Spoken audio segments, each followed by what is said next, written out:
we're back again, and Jason, we have Jen for a third week in a row. This is Yeah. awesome. Coming off of, I mean, Jen's making the rounds.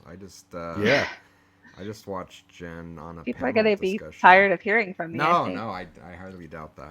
So I debated whether or not I should change my shirt from the webinar from that the I did previous earlier one. today, just to make it look like they weren't more back to back. But I don't think anyone's going to pay attention that Now detail. someone's that and gonna Well, this pay now also I've goes given out my 2 weeks from secret. now. Yeah, the webinar I recorded with Frederick Werner and Jim Gordon. It was with 𝐖𝐡𝐞𝐫𝐞 but I just did a few hours ago. And it was good. Very cool. It was No, good. It thank you. was enjoyable. Kind of similar to the podcast, Phil. Just kind of Yeah, hanging laid out, back. talking about a topic. So, did I tell you about did you see on Slack the compliment that I received about the podcast? I did see that. Yes. It's a good one. You Yeah. Remind Yeah. me. Yeah. So someone said, "Hey, I just got done listening to one of your episodes." I'm like, "Oh, cool. Which one?" He's like, "To be honest with you, I wasn't really paying attention." Oh yeah. But I was like, This is a good your, smooth voice. yeah, Yeah. your voice is soothing. So I'm like, Yeah. okay, thanks. I appreciate and respect all reasons to listen to this. Yes. So cool. And I wonder if Jen has any similar experiences. I'm thinking I need to hit the gym to do some like forearm. Like, what do you do? Like curls or something? Like, how do you strengthen your forearms? Go rock climbing. Is that Push-ups. Yeah, find a bouldering gym or something, and I'm yeah, scared. I'm scared of rock right climbing. here is. Um, I'm learning the Interstellar main theme on the piano, and it is so intense that my arms just Interesting. like I'm like my arms are not strong enough to play this song. Every other song I'm fine playing, That's but from back when I played the harp. You kind of have to hold your arms up like this the whole time, and that gets. You'd be surprised how often that tiring. gets tiring. Are you But yeah, back? Are from you back on the bouldering? yeah, we go 3 times a week, Okay. and you can't tell, but these are buff forearms now. So yeah, Now I've got nothing people on my husband. But now people that do like, especially people that do through hikes, now they get a trail name. Do you get like a bouldering name? Or well, we've only really do indoor climbing at okay. a local gym. But yes, if you are the first one to ascend a route, you get to name it. So my 13-year-old actually got to name a 5'9" the Oh, other really? day. So That's she's cool. very proud of herself. That's a rating system, Jim. You have to watch documentaries to get that. It's all complicated. It is complicated, and it's all arbitrary. Like it varies by gym and region and stuff anyway. So, but I do highly recommend. I mean, if you're afraid of falling and hurting yourself, then don't boulder and rock climb where you have a rope instead, and you can't hurt yourself as Yeah. easily. And, Yeah. it's the only form of physical activity that has held my interest for more than a month. And 3 times a week is no joke. Yeah, Yeah, we go a lot. That's serious. Yep, Core even. it's Yeah. it's a lot of fun though. And bouldering a lot like tag management methodologies. There we go. Yes. There's the segue. That was it. I was just waiting for my chance to segue. Because the way you were talking with bouldering, like, hey, you can go out in nature and do it. You can go to a gym. There's different ways you could do it. Same with tag management methodologies. So the conversation we had today, it needed to be its own episode. It was as Jen and I were wrapping up last week, and like we've started a series of episodes on looking back at getting back to the basics. Like focusing attention or refocusing attention on like key concepts and practices that can often get overlooked as analytics and testing programs age. So the core things you used to do, like, yeah, maybe you've become a little lax in, and because attention has been drawn elsewhere. And so Jen and I last week were talking about like over engineering data collection and several, aspects of that and the draw to it and how do you keep that under control.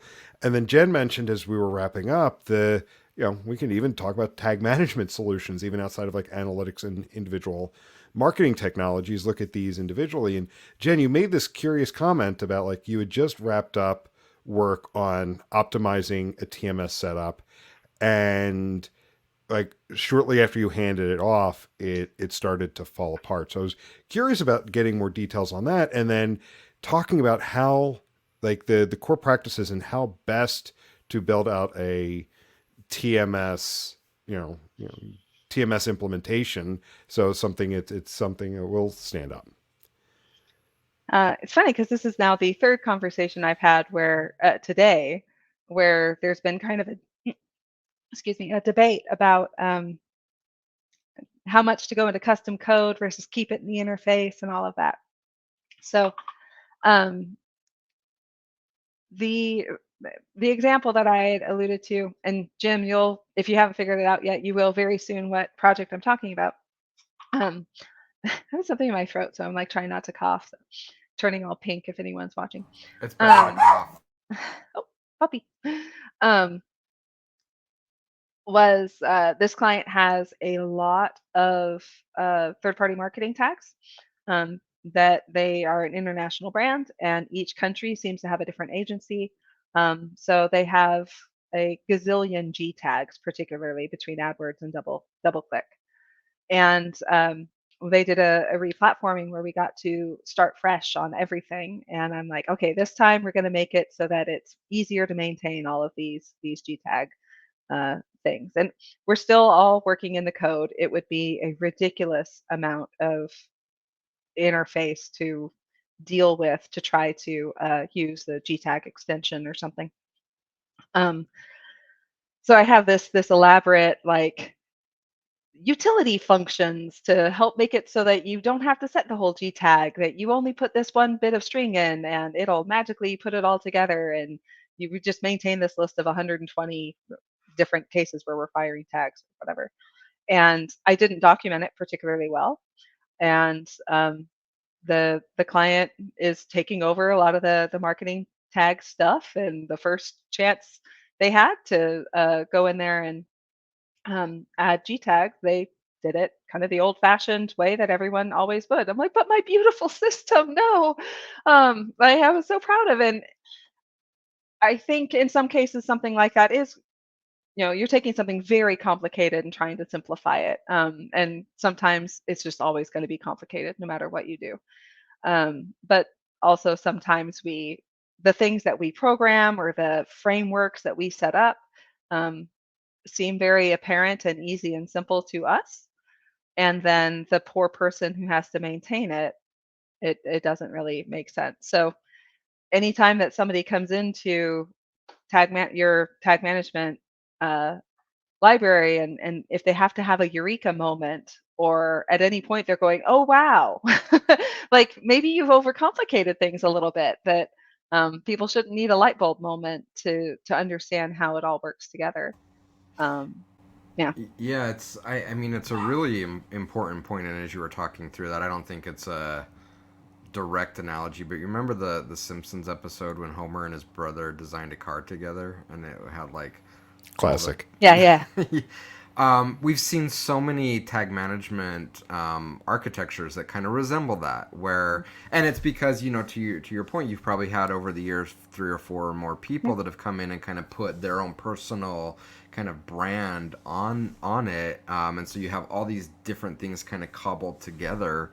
I guess is that just the reality and there's no way around it, or short of like rebuilding everything, how do you adhere to some sort of, at least, I guess, style? So you know, you could make changes, but we're going to keep it in the same kind of style.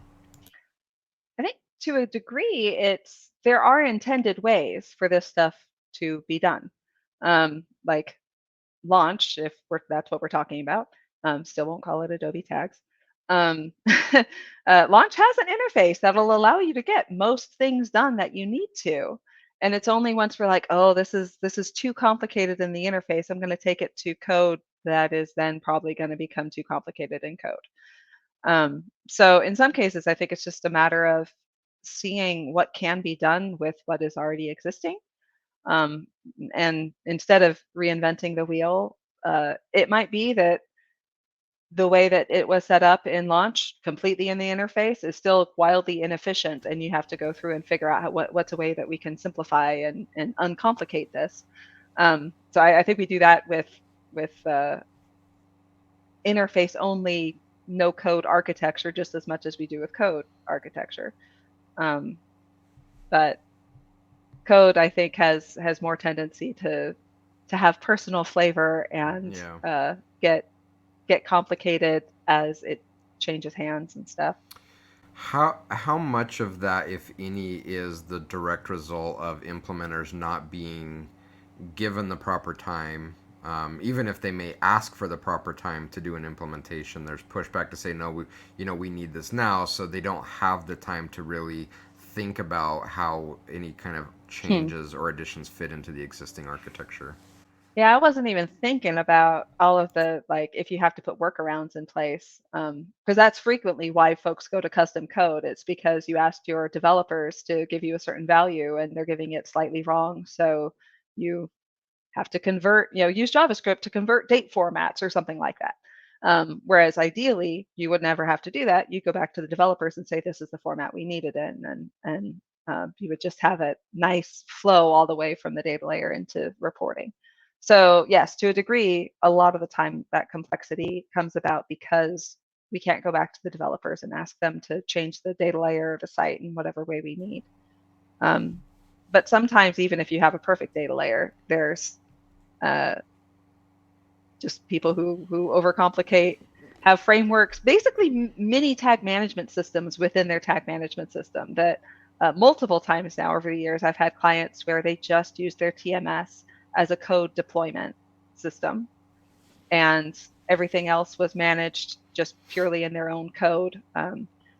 If you're using a Git repo for your analytics implementation, then you might, I don't want to say doing it wrong, that seems so harsh.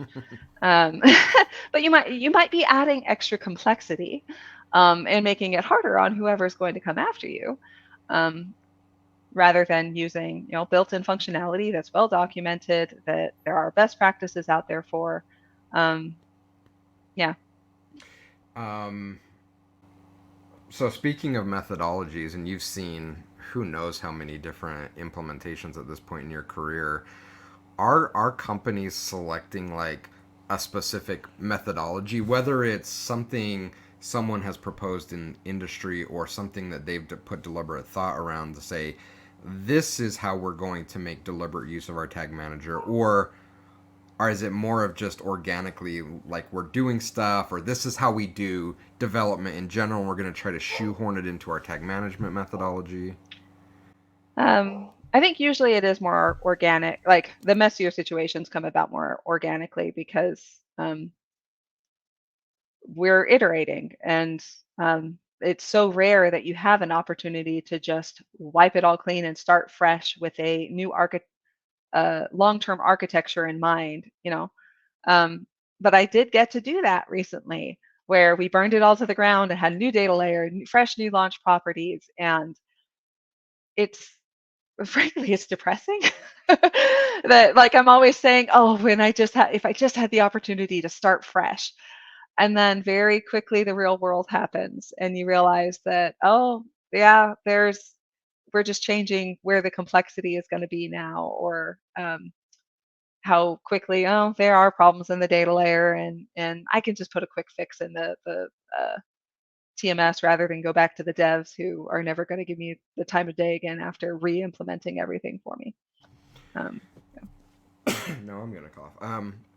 In your mind, are there, whether it's formally defined or not, are there distinct kind of segments of different methodologies you've seen taken towards tag management, whether it's kind of it's the Wild West, or it's very stringent and locked down, or it's very no code oriented? Mm-hmm. Are there any commonalities that you've seen?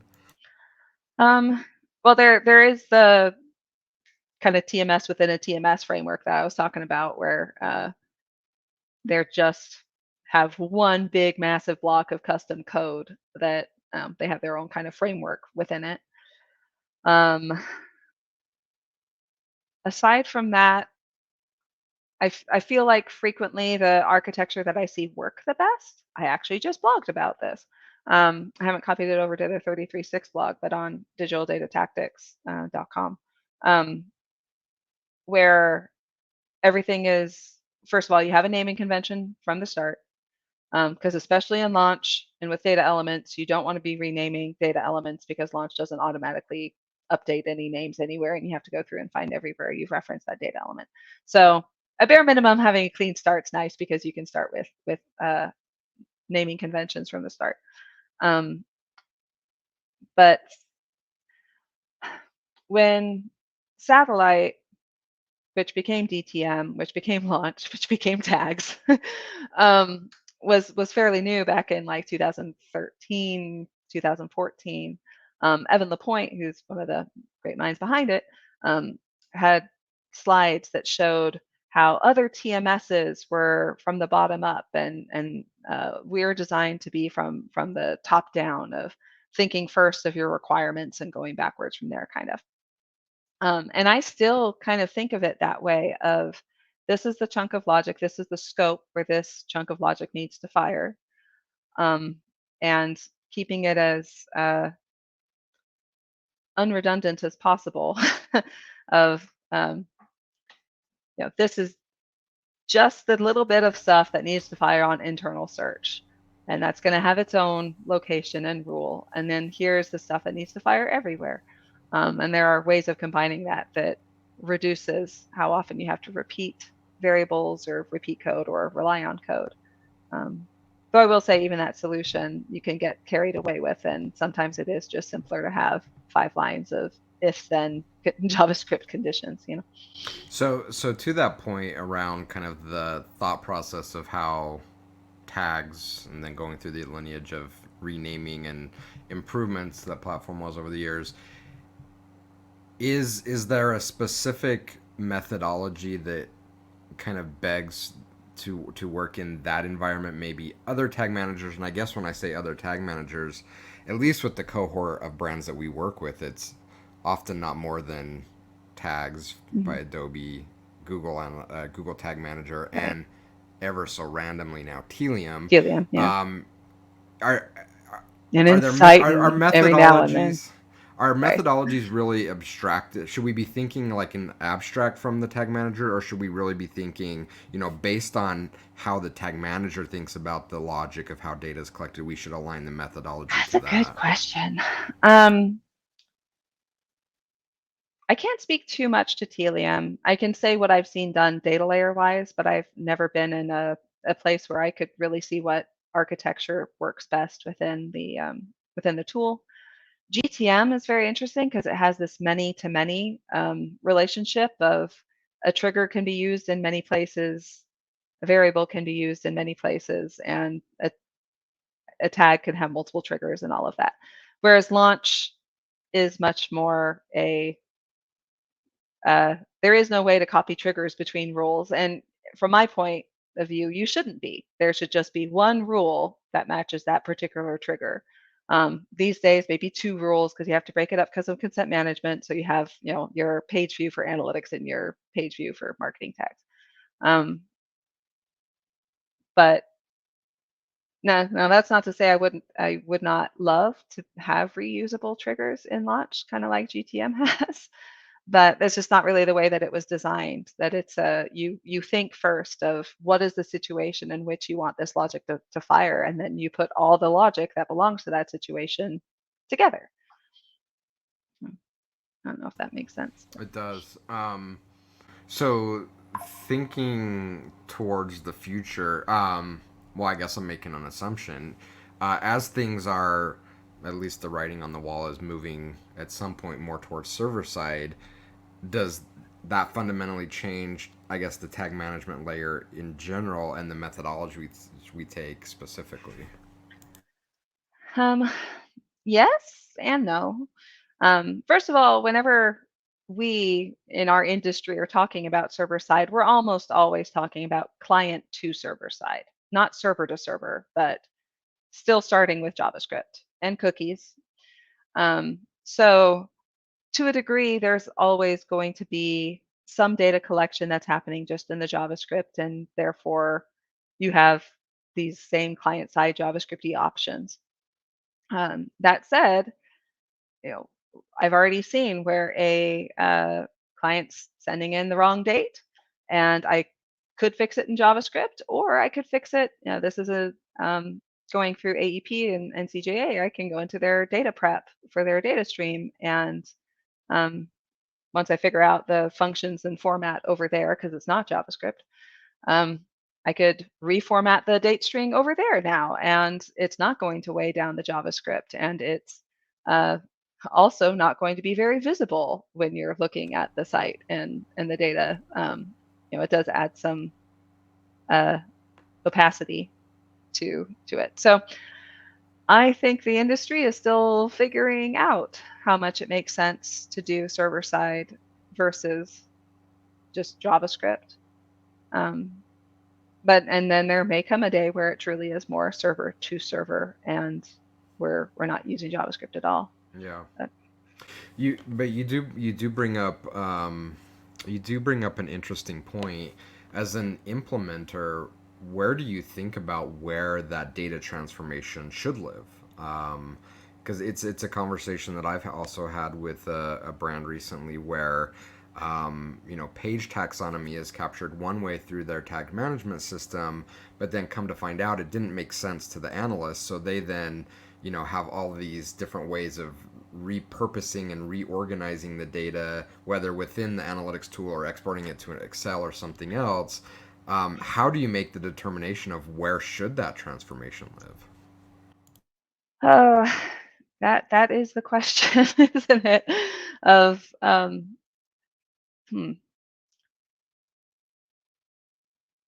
think a lot of the time, instead of even asking that, and now this is naive and doesn't work in the real world all the time, and I get that, but it should be ideally we go back to the start and we change the way that we're capturing things to match the current needs. And we talked about this in last week's episode a little bit, that it's okay to change your implementation after its initial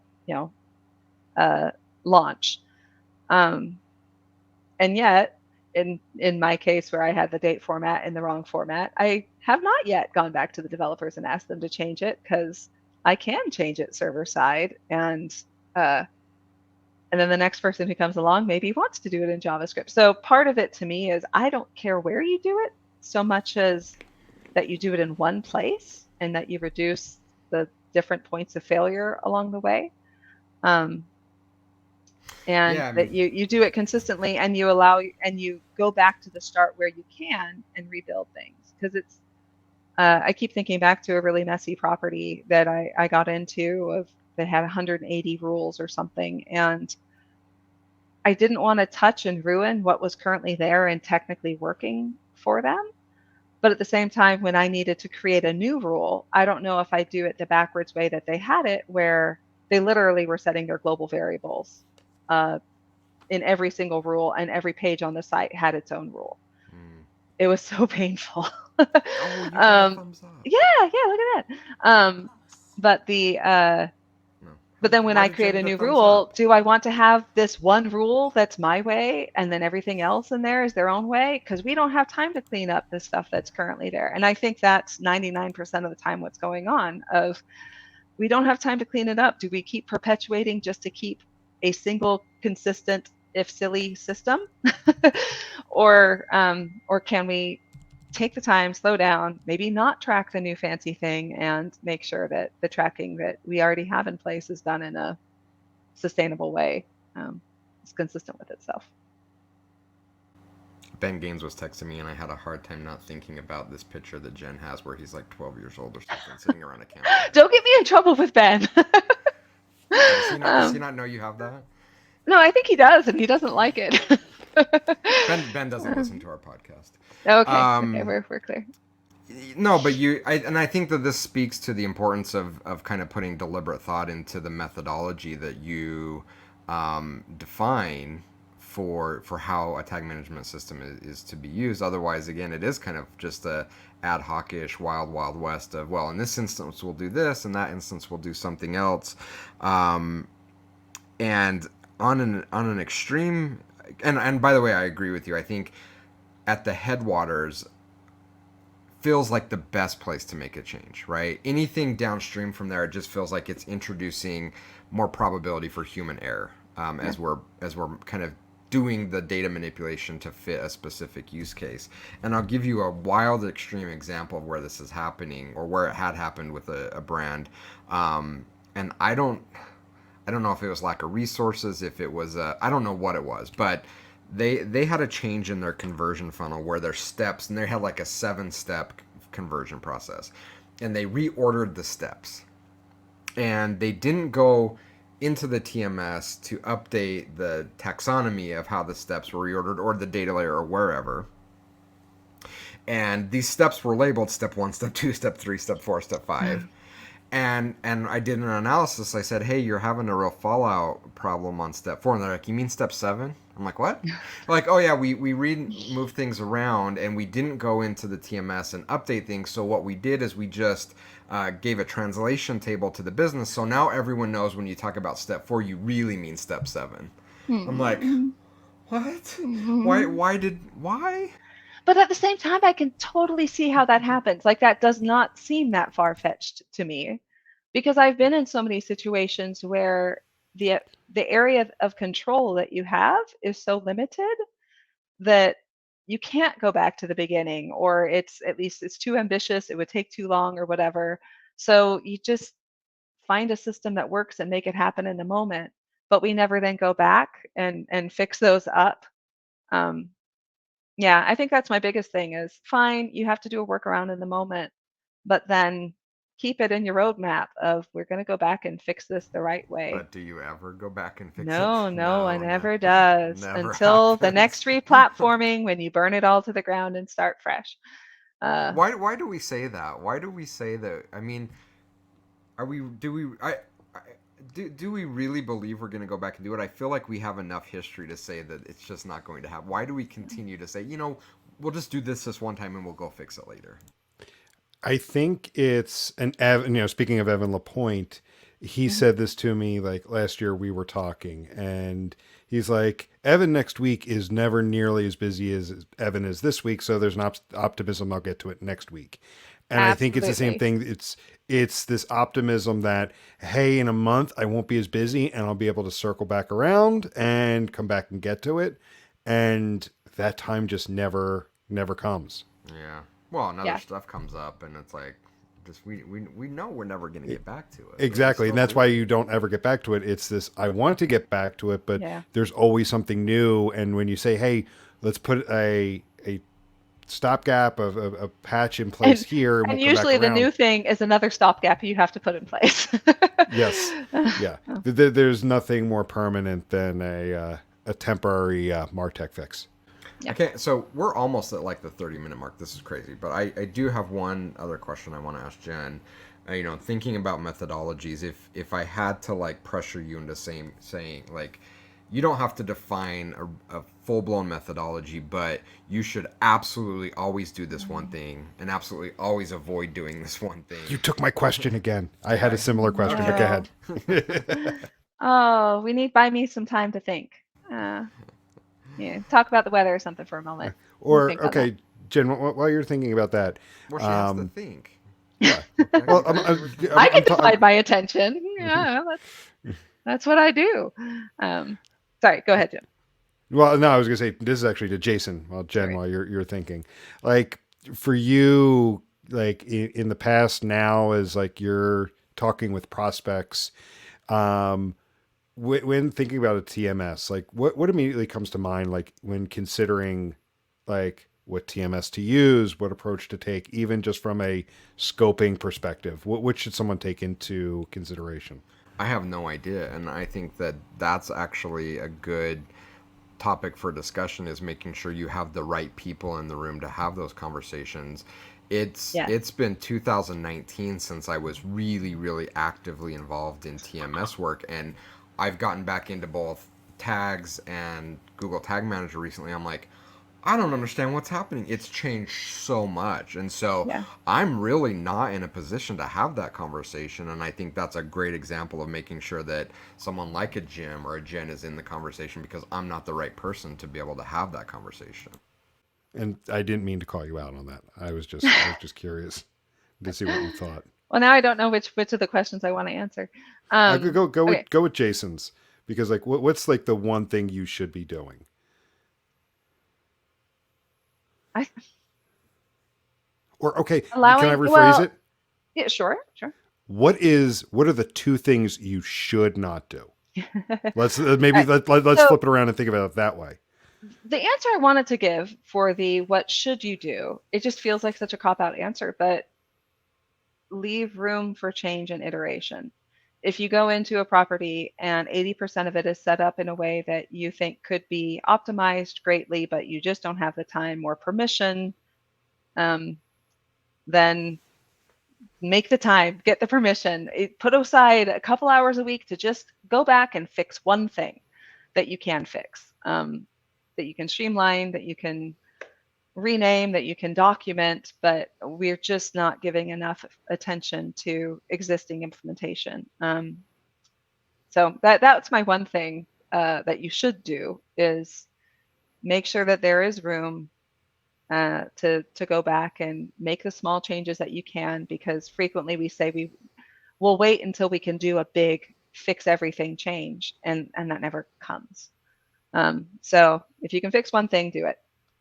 Things you should not do, uh, just do everything in code and avoid the interface. I think that's um, a pitfall that it might work short term, but you're setting yourself up for a lot of maintenance and headache. Um, things We're to so, do, we're use so comments. over we're so Okay. over time, but I want to ask you a question about that. Mhm. Did did vendor product managers make a misstep in making it too easy to inject custom code? What did they meaning it would should have they have kind of had some forethought, or is it really not their responsibility? That really needs to be more on the buyer beware. I don't think so, because I definitely appreciate the flexibility of having the code. If anything, I would, if I could go to the product managers of these tools, I would love them to see where where and how are folks using all of the custom code, and is there a way that we could make that happen in the interface more? Um, like a whole lot of custom code and repetitive stuff. Happens in implementations that use launch that have direct call rules, where if you want global variables, all of a sudden you're daisy chaining, and this direct call rule has to call on that direct call rule. And there is no way to say, fire this rule on all direct call rules. So we go to do plugins instead and put it in code. Whereas with the Adobe Client Data Layer, there is a fire this on all events. And it simplifies things so much to have that one little feature. So no, I don't think having the ability to put all the custom code, because there's no way the product managers are going to anticipate everything that we want to do. That's just that's life. Um, so the custom code gives us the ability to make up for gaps, perhaps, but they need to go back and say, we don't have to wait until we completely rebuild this tool. We can fix this one little thing.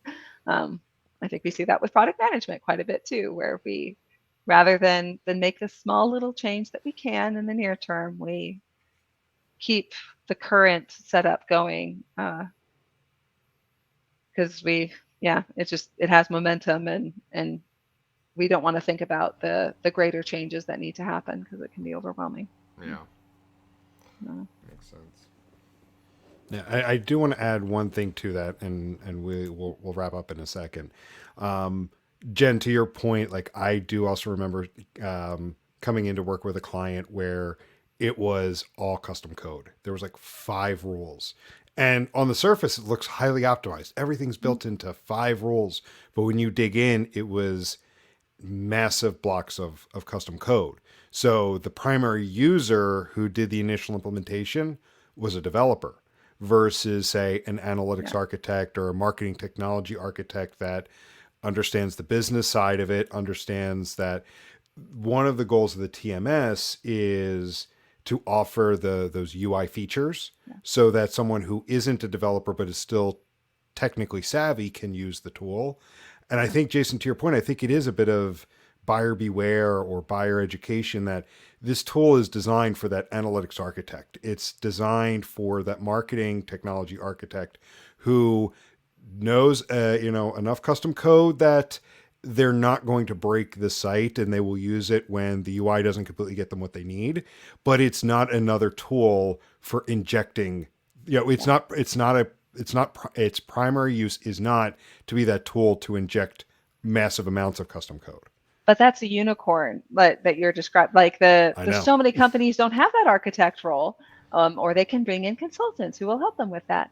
But you're absolutely right that almost always, if I see implementation that invented its own mini framework or just has way too much custom code, it's because they had a developer who didn't have experience with tag management come in. Yeah. But you can't just bring in an analyst because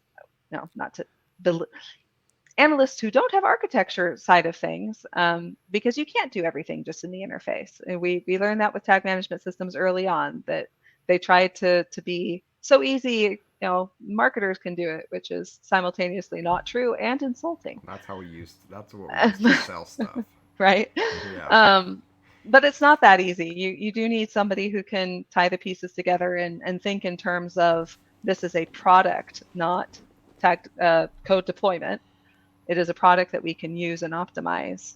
And code's just one thing we can go on for like 3 hours. Yeah, you're kidding. But you bring up a really important point, and I think it is something that the vendors do have a responsibility for, and they haven't taken, and that is this positioning of things, whether it's launching an A/B test, doing an analysis, or implementing marketing technology solutions, that it's easy, has really undermined our ability to be successful jointly as a vendor, as an end user, as a business, because they have positioned it as easy. It's not easy. And then to your point, Jen, like so many organizations don't even have an architect because they've been told, this is easy, it just works. And then it doesn't. And then they're upset at the vendor. They look bad because they're not driving. Like, I think it should be okay to say, this isn't easy. We've invented tools that make it easier, that help us be more efficient in what we do. But I think it should be okay and actually healthy for us to say, this isn't easy, and we need to invest in the right people to make this work. Otherwise, it's not going to work. Absolutely. Okay. Could not agree more. All right, I'm done. So we can end on that note then. Yes, That's yes. a Let's good end there. takeaway message. Yeah, I mean, yeah, this is something that we can discuss for hours. And Jen, I think I'd like to bring it back again to continue this, and especially as we start to learn more with what's coming, right? We know that there's major vendor conferences coming up. We know the new announcements are coming. I'm interested to see what we see at Adobe Summit in a month's time.